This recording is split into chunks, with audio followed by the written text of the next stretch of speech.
Sorry for the disturbance. Let us continue. We have to talk about some basic concepts of chemistry. When we talk about this chapter, first thing we should know is what is matter. What is matter? Matter is nothing but the one, anything that occupies space, we all say, right? And your matter is classified into two types, that is your pure substance and mixture.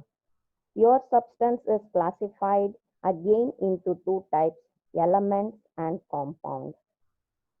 And your mixture is classified as homogeneous and heterogeneous. But in detail, we have to study about elements. An element is nothing but it is the simplest form of matter which we cannot split into simpler substance, or you can build it into simpler substance. Hence, we can say that, hence you can conclude that smallest unit of your element is atom. And we know that there are total 118 elements, among which 98 is occurring naturally. And for example, you can consider anything, sodium, potassium, magnesium, aluminium, etc. So 98 elements are going to occur naturally and 28 are the artificial transmutation. Clear?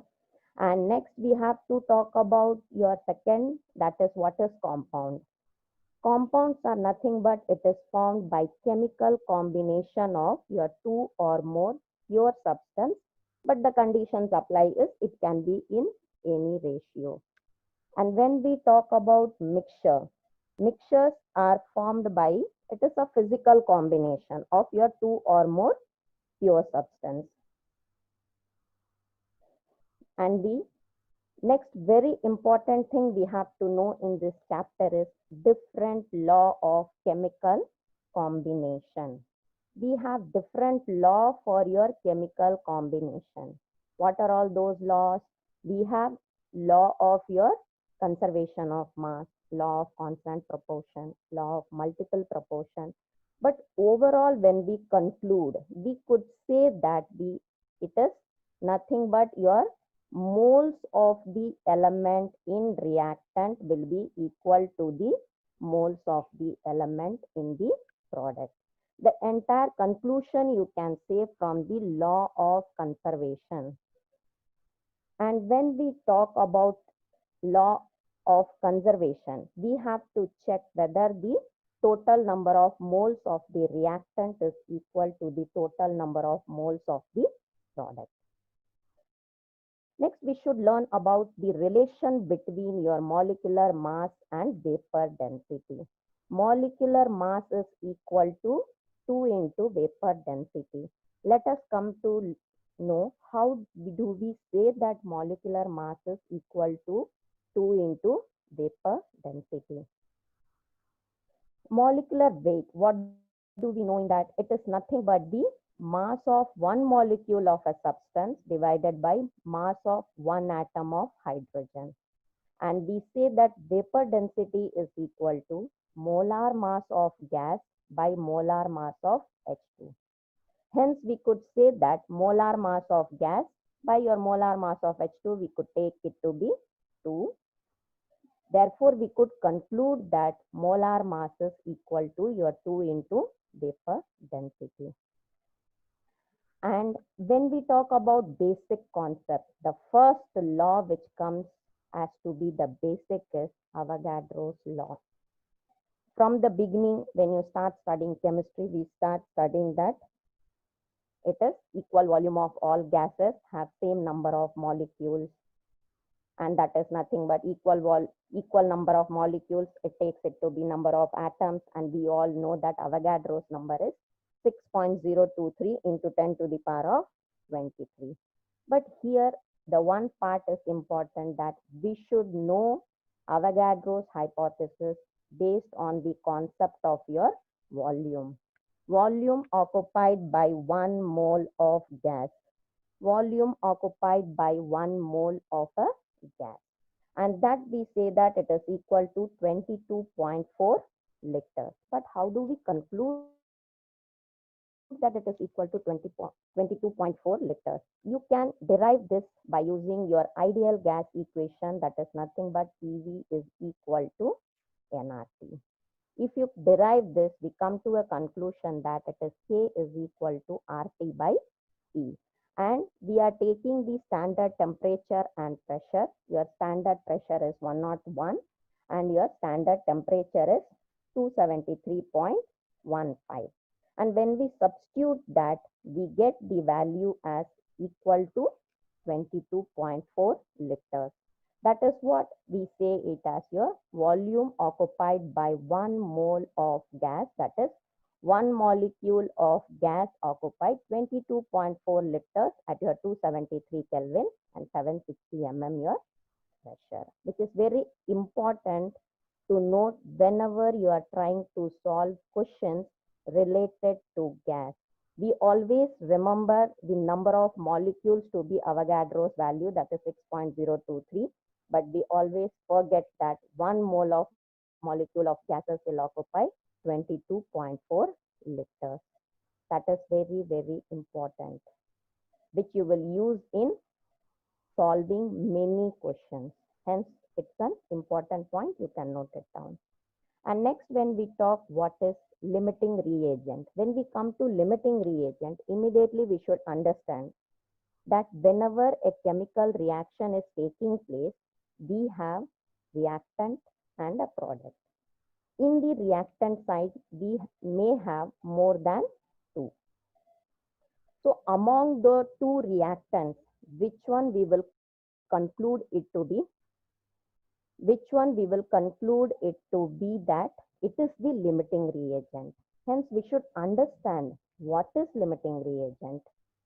Limiting reagent is the reactant which is completely consumed during the reaction. Limiting reagent says the reactant which is completely consumed during the reaction. What does that mean? So when I say that if we have two reactants, like for example, if I say A plus B is going to give me C plus D, in that if I consider my A and B, among A and B, whichever is available in lesser quantity, that will be consumed in the reaction completely. And once that is consumed, that we consider it to be a limiting reagent.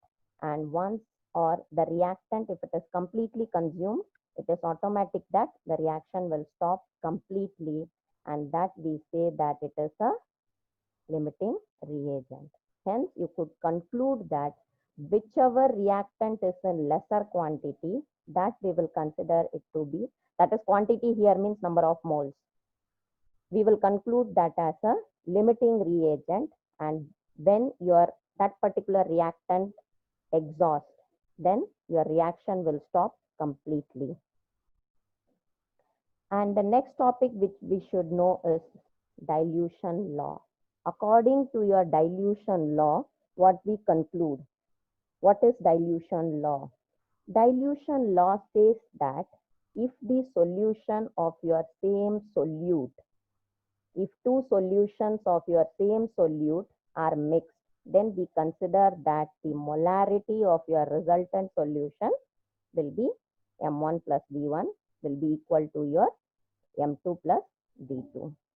So volume of your concentrated or dilute solution, you can calculate based on the equation M1 V1 is equal to M2 V2. So when solution is diluted, what should we understand from that? Because when we talk about a solution, immediately we say that solution is nothing but it is solute plus solvent.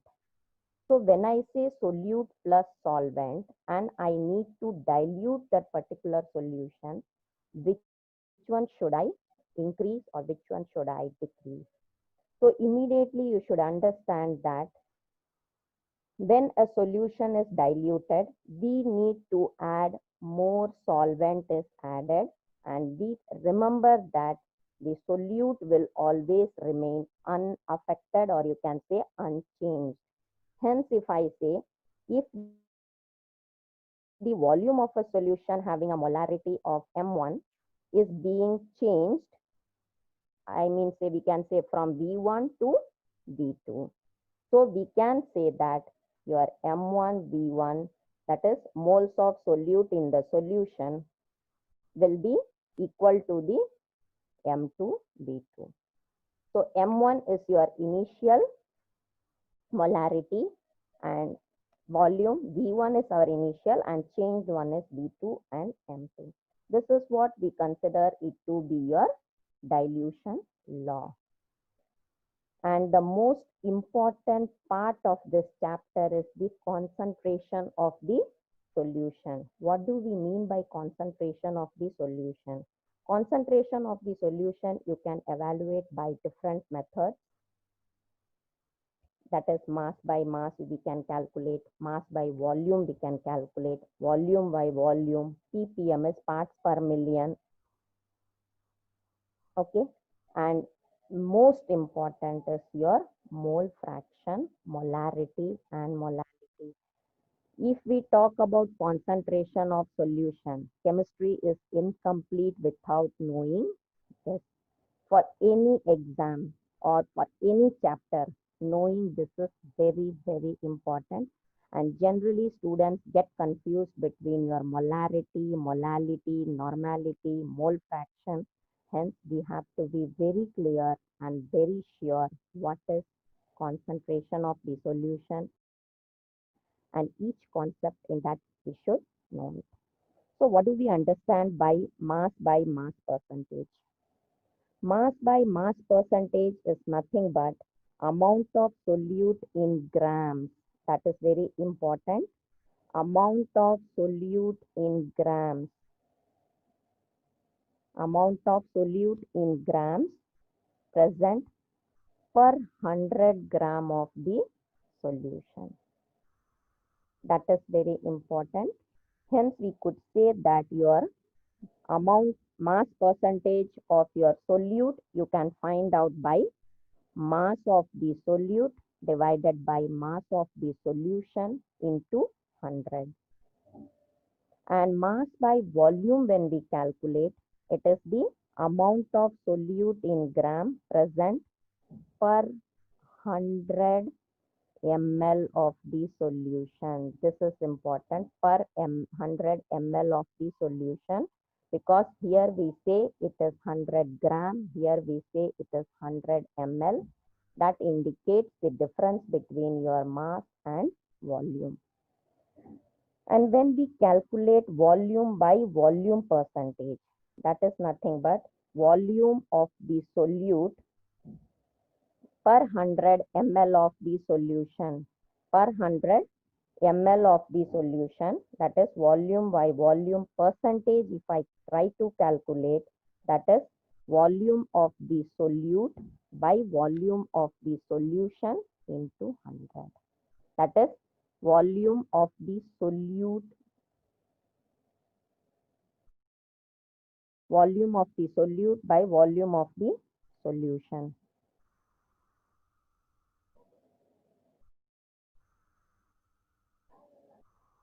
So when we talk about volume of the solute by your volume of the solution into 100.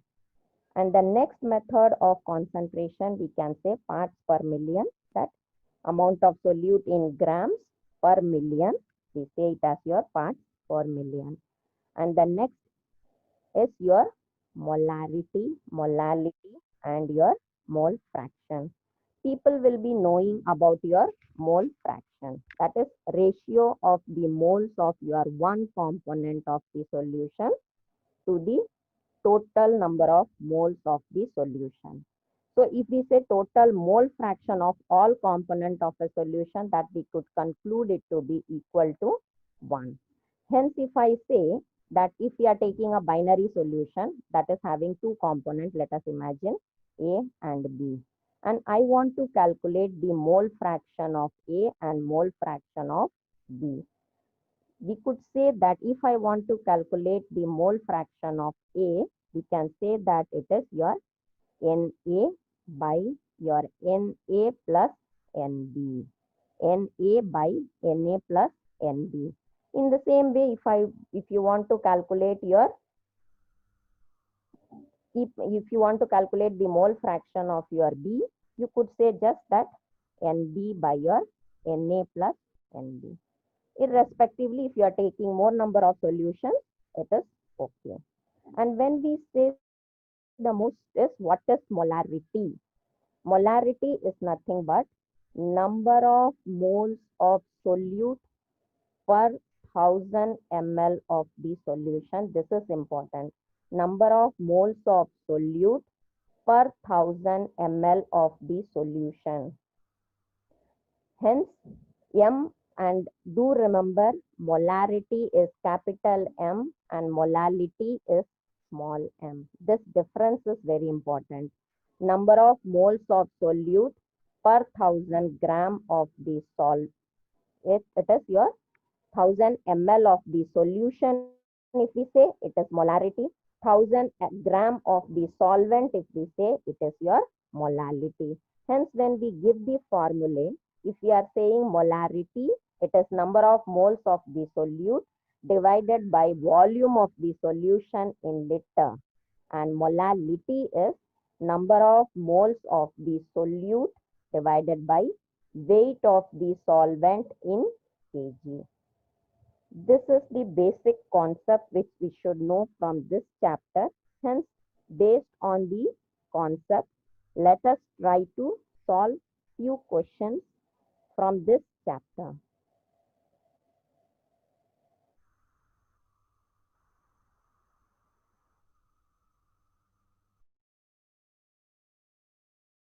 Hence, we can go to practice, NEET Premium, Chemistry. Let us take, for example, first test.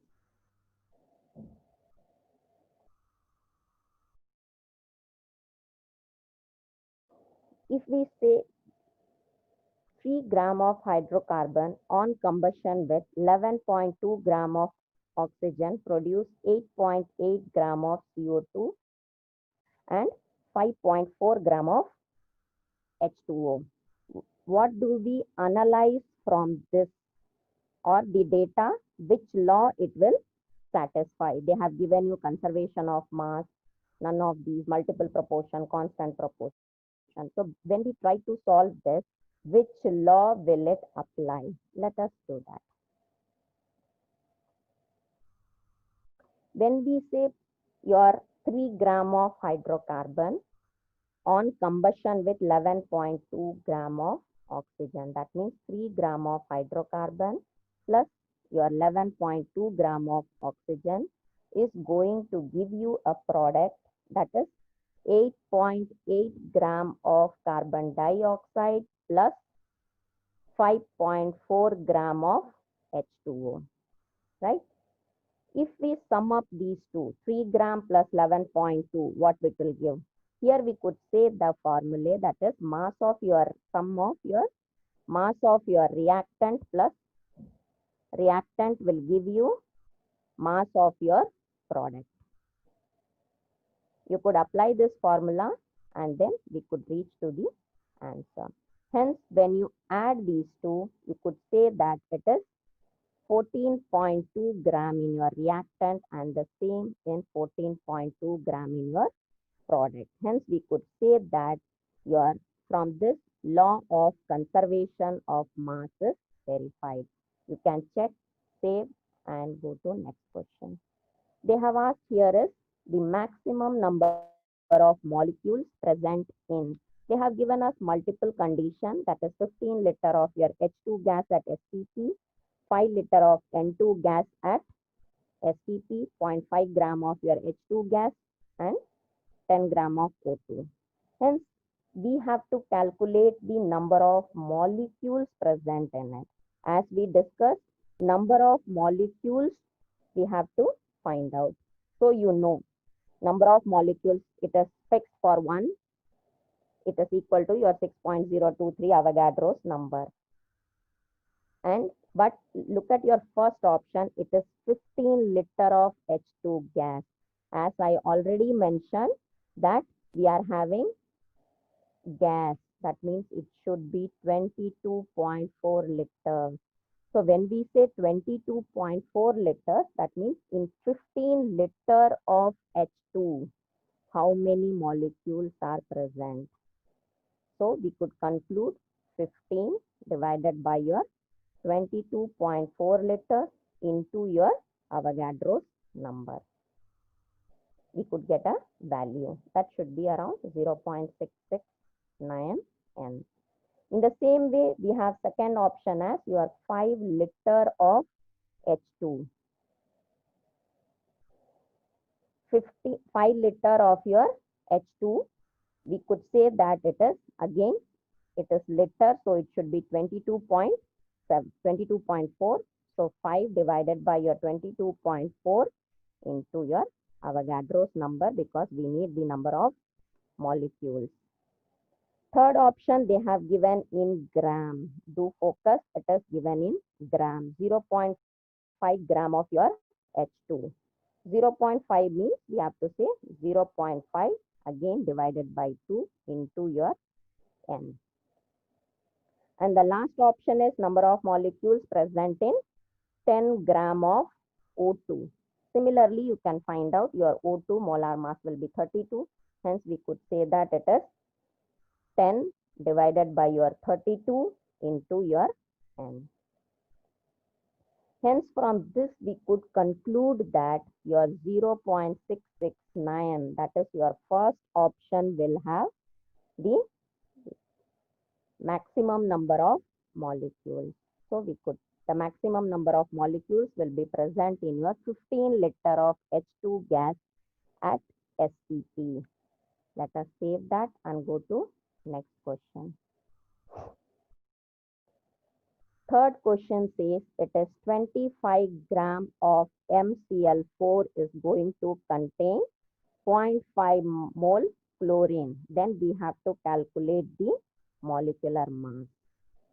We know here if we say 1 mole of your MCl4, what is 1 mole of your MCl4 means here we could say that it will contain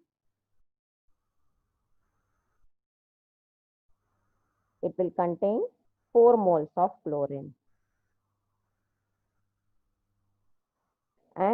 But in the question they have mentioned 0.5 mole chlorine will be present in 25 gram of your MCl4. So 4 mole of chlorine, how many moles? Hence we could say that it is 25 divided by your 0.5 into 4. That will conclude that it is 200 gram of MCl4 will be present. That means 25 gram of MCl4 is going to contain 0.4 mole of chlorine. What will be the molecular mass? We could conclude that it is nothing but 200 gram per mole. Let us go to next question. That is, a piece of copper weighs 0.635 gram. How many atoms of copper does it contain? How many atoms of copper they have asked it? So, please do focus. They have asked how many atoms of copper it is going to contain. As we discussed, what is the gram atomic mass of your copper? It is 63.5 gram. We can say mass of copper to be equal to 63.5 gram. But we have to find out the number of moles. When we say number of moles in 0.635 gram of copper, hence we could say given mass by your molar mass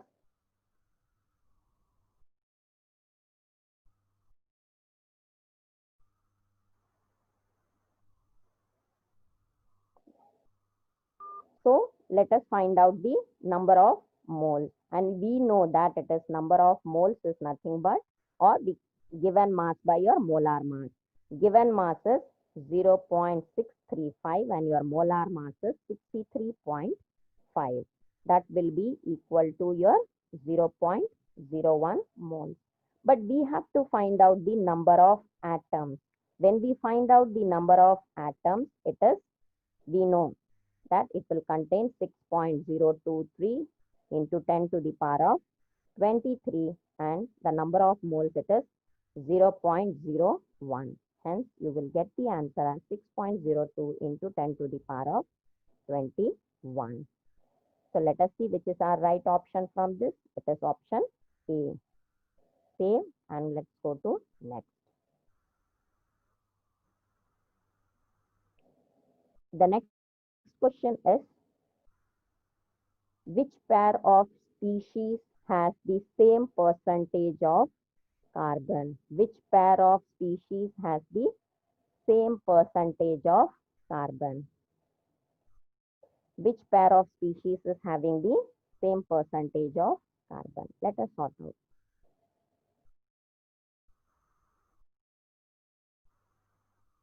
Which pair is going to have the same percentage of carbon? How many, in the question, how many, which are all the options they have provided? That is CH3COOH and C6H12O6. CH3COH, C2H5OH and glucose 6. So when we calculate that, we have to individually find out for each how many is available. So percentage of carbon, if I try to find out in the given option, percentage of carbon in your acetic acid, you can say that it is 24 divided by 60 into your 100. So you will get some percentage. Let us say it will be 40%. In the same way, if I calculate the percentage of carbon, for each option we need to calculate. For example, if I calculate in your C6H12O6, that is equal to, you can say molar mass, that is 72, your 180, and find out, sorry, percentage we need, hence we have to do into 100, which will again give you 40%. So you could conclude, but remember, I have solved only the right option. You have to check with your other options also by calculating the percentage of each carbon percentage in each given option. But here we could conclude that your option A will have the same percentage, that is 40%. Save and next. When I say which of the, next question is, which of the following alkanes has 75% of the carbon? Please focus on the question. They are asking which of the following alkanes has 75% of the carbon. So in the option they have given you, first option is C2H6. We have to calculate what is the percentage of your carbon in alkane, what is the percentage of carbon in methane, and so on. So when you calculate the percentage of carbon in particular given option, for example, if I say, if I calculate the percentage of carbon in methane, like CH4, what is the molar mass of your CH4? And your carbon is 12 because we are having only 1 and 14 into your 100. In the same way, you can do it for C2H6, C3H, C3H8, your C4H10 and so on. And you have to find out the percentage of carbon in each and conclude which is having 75% of carbon. Obviously, by looking at the option itself, we could guess that the answer should be methane. Save and let us go to next. Next question says, which of the following two oxide of nitrogen have 30.5% nitrogen? Which of the following two oxides? Even the given option, we have to check which is having the percentage have 30.5 of your nitrogen. So when we check that, let us solve it out. Individually, based on the option, we have to calculate the percentage of nitrogen in it. That is percentage of nitrogen. If I calculate, for example, the given option has NO2 and the given option has N2O4. The same formula we have to apply. It is nothing but your mass of your nitrogen divided by the total mass into your 100. For example, here, since we have 2 nitrogen, 28 divided by total mass, we'll get around 92 into 100. So when we are checking this, we have to calculate that this will be equal to approximately 30.5 percentage. And this also we say that it is 30.5 percentage. Hence, we could conclude that in the given option, your option B will be the right one, but the other option should have 2 because we have to compare 2 oxides. I'm sorry. The other option should have also 2 options along with it. That is NO and something, N2O2 and something, so that we will be able to compare. Let us save the answer and go to next. Here we have to calculate which has the maximum number of atoms. Which has the maximum number of atoms. Again, the same Avogadro's law.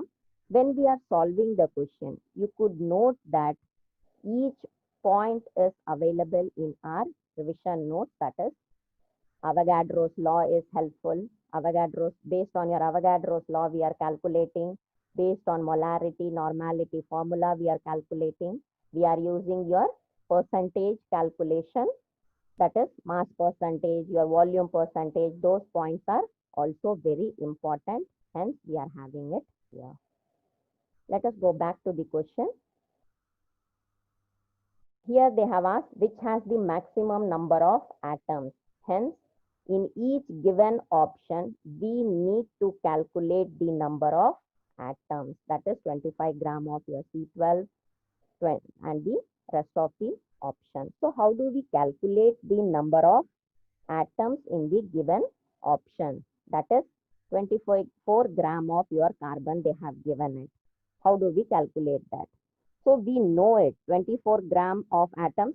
Either you try to calculate based on the total number of atoms, or even if you try to calculate the number of moles, you can easily conclude the answer, because to the number of moles, just we need to multiply the Avogadro's number. That will give you the number of atoms. For example, if I say 22 gram of carbon-12, so how many moles I will have? Number of moles, you know the formula. It is given mass by molar mass. Hence, given mass they have given as 24 and your molar mass, you know it is 12. Hence, you will get it to be equal to your 2. So, when we say in the similar way, for each option, you could calculate the number of moles and multiply with your Avogadro's number, which will help you to find out that which is having the maximum number of atoms. Like similarly, for second option, it is 56 gram of iron. Molar mass of iron is 56 and the given mass is also 56. So obviously this will be 1 mole. Third option, it is 26 gram of aluminium. We know that molar mass of aluminium is 27 and your given mass is 27. Hence it will be again 1 mole. Same option applies to, same rule applies to your option D also. Hence we could conclude that the 24 gram of your carbon will have the maximum number of atoms, because here only we get the total number of moles to be higher compared to the other given option. Hence, our option A will be the right one. Let us mark that and go to next. So, 2/3 of the atoms in water molecule are hydrogen. What percentage of weight of a water molecule is the weight of 2 gram hydrogen atom? They have given 2/3 of the atoms in water molecule are hydrogen. So we have to calculate the percentage weight of water molecule in 2 gram of your hydrogen atom. Note, it is 2 gram of your hydrogen. So hence we can say that first 2/3 of the atoms in water molecule. So what is the molar mass of your water molecule? It is 18 gram of your H2O. Ultimately, we understand it is 18 gram of H2O, and that has 2 gram of hydrogen. That means we could conclude that it is, if suppose since we say 100 gram of your H2O will have how much? It is nothing but 2 into your 100 divided by 18. Hence, we could say that if you solve this, you will get 11.1 percentage of your hydrogen. So if you check in your question, which option is 11.1 percentage? It is option B. Let us mark that and go to next. Let us see next question. Which of the following changes will increases in temperature? That is, in the given option, if we increase the temperature, will it affect any of the given options? If we increase the temperature, will it affect the other given options? So if I say molarity, when you learn the functions or the properties, we will always come to a conclusion that it is not possible that molarity, how does it impact your temperature affects molarity? How does temperature affect weight fraction of your solute, fraction of solute present? So in this, if we say fraction of your solute present in water, that means this is relating to your volume, and we know that the volume of water will always increase with temperature. Hence, we could conclude that the option C will be the right one because that is relating to volume. Let us save that and go to next. Next question says, total number of atoms present in 1 centimeter cube of solid urea. We know that density at 25 degrees Celsius they have given us. We have to calculate total number of atoms in it. So how do we calculate total number of atoms in that? We know that they have given us urea. Hence, what is the formula for urea? It is, urea is NH2 CO NH2. So they have given us weight of urea here is 1 in, that is weight is 1 cent. We have to find out in 1 centimeter cube of your solid urea. As I told you, you know, they have given, if I calculate your weight of your urea, it will be equal to, that is 1 into nothing but your density 0.3 gram. But we have to calculate in the total. That means total mass is equal to your 60 gram of urea will have how much atoms in it. So 60 gram of urea, it is obviously that it will have 8 into your Avogadro's number. Hence, we could conclude that it should be, multiply your 8 into 6.023 into 10 to the power of 23, which will be approximately equal to your 2.41 into 10 to the power of 22. Because we are calculating here number of atoms, total number of atoms present in this much of your solid urea, they have given you the density. Hence, we could conclude that we will be having 2.41 into 10 to the power of 22 as the right answer.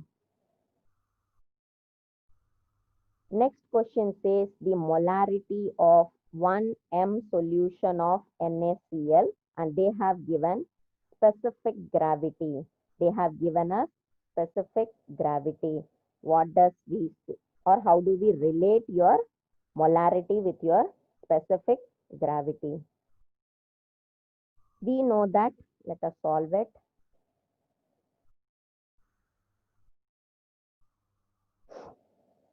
We know that it is equal to your moles of NaCl divided by your weight of the solvent in kg. So weight of the solvent will be equal to nothing but, that is your weight of solvent. If I say, that is equal to your weight of the solution minus your weight of your NaCl. Weight of the solution minus your weight of the NaCl which they have given us. Hence, they have given us 1.0585 into 1000 will minus your weight, that is your 58.5. We subtract this, we will get around 1000 grams, which is nothing but it is equal to your 1 kg. Hence, when we calculate the molarity, it is moles of your 1, that is your NaCl divided by weight in kg, it is 1. Hence, we will get the answer to be 1. If you check in your option, it is your option B.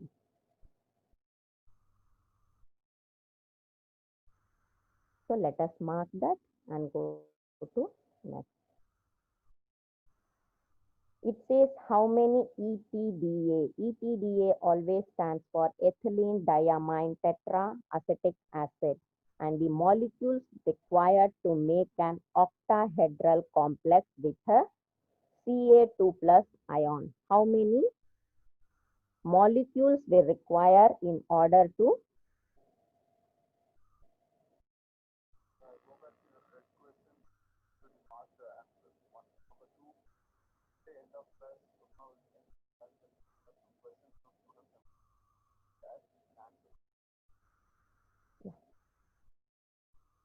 So we have to solve it out as how many ETDA, ethylene diamine tetraacetic acid molecules, that is required to make an octahedral complex with your Ca2 plus ions.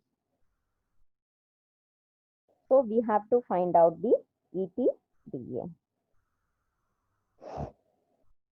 So when we talk about the shape, your ETDA says as ETDA is nothing but it is an ligand which you may study in detail in your coordination compounds.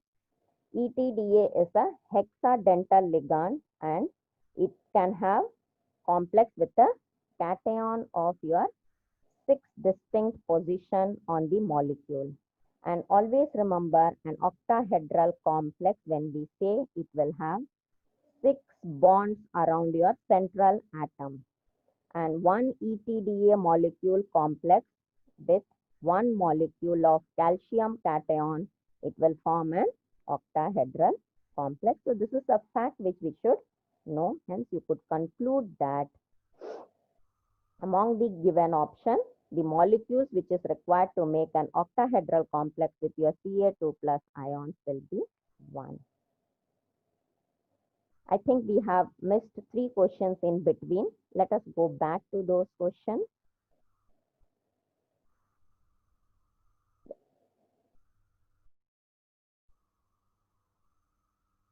It is marked but not saved. Okay. An unknown element forms an oxide. What will be the equivalent mass of an element if the oxygen content is 20% by mass? An unknown element. Here they have not given us the name of the element. We have to find out that. An unknown element. How we will calculate that? So let us imagine or let us assume that if we are having an unknown element, let the total number of amount of your oxide be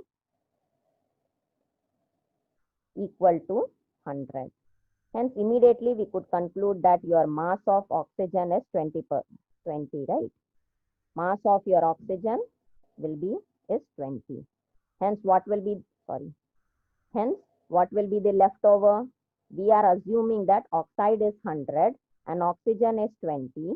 That means mass of our element, that will be equal to 100 minus 20, which is equal to your 80.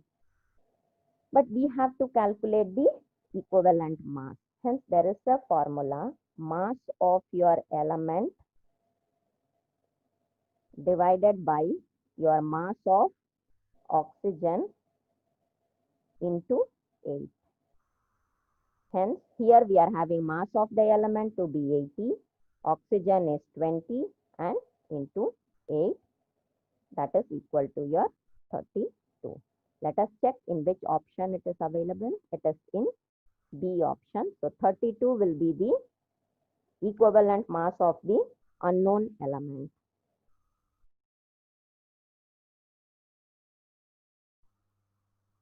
Let us go to next question. It is found that 16.5 gram of metal combined with oxygen to form 35.6 gram of metal oxide. We have to calculate the percentage of metal and oxygen in the compound. That is, we have to calculate the percentage of metal and oxygen in the compound. So mass of your oxygen in the oxide we have to find out. But what they have given us? They have given us that it is 16.5 gram of your metal is going to combine with oxygen to form 35.6 gram of your metal oxide. So if we say mass of oxygen in the oxide form, we can calculate as they have given us. So let us calculate your mass of oxygen in oxide. Mass of oxygen in oxide, if I say, which is going to be equal to your 35.6 minus your 16.5, that will be approximately equal to your 19.10 gram. But we have to calculate the percentage of your metal. So let us say that percentage of your metal will be equal to your 16.50 divided by your 35.6, which is the into your 100. And when I talk about your oxygen, it will be equal to your same 16.50 divided by your what they have given for your mass of your oxygen. Okay. Time lapsed in the exam, in the test, and it's over. So when we conclude that among the given questions, green one says that we have answered it right, and orange says that it was left unanswered. And if we click on each question, it will give you an explanation. For example, let us see question number 6. That is it will give you an explanation about your right answer. Here, percentage of carbon we can calculate. They have given us the right explanation to find out whichever is the right option. If you are gone wrong, you can refer it, correct yourself, and you can retake the test. So you can take the test multiple times unless and until you feel confident enough that all your questions are right. In the same way, we can take tests for each and every chapter. We could take tests. So here green one represents that the test has been attempted. Blue, it is yet to be done. And this is your random test. In the same page, you can have test for each chapter. And the same NEET premium, if you go, we have NEET full 38 tests. When you feel confident of yourself on each chapter, you can start taking the NEET full test. And when we solve the question, I would recommend you to go through the revision notes because it has all the necessary points which is required in order to solve the question. As while solving, I have referred that all the points are available here. Most of the points are available. Let us end the session for today here. Again, I'll catch up you on tomorrow, same time. The new chapter, new question, we could solve and learn more. Thank you.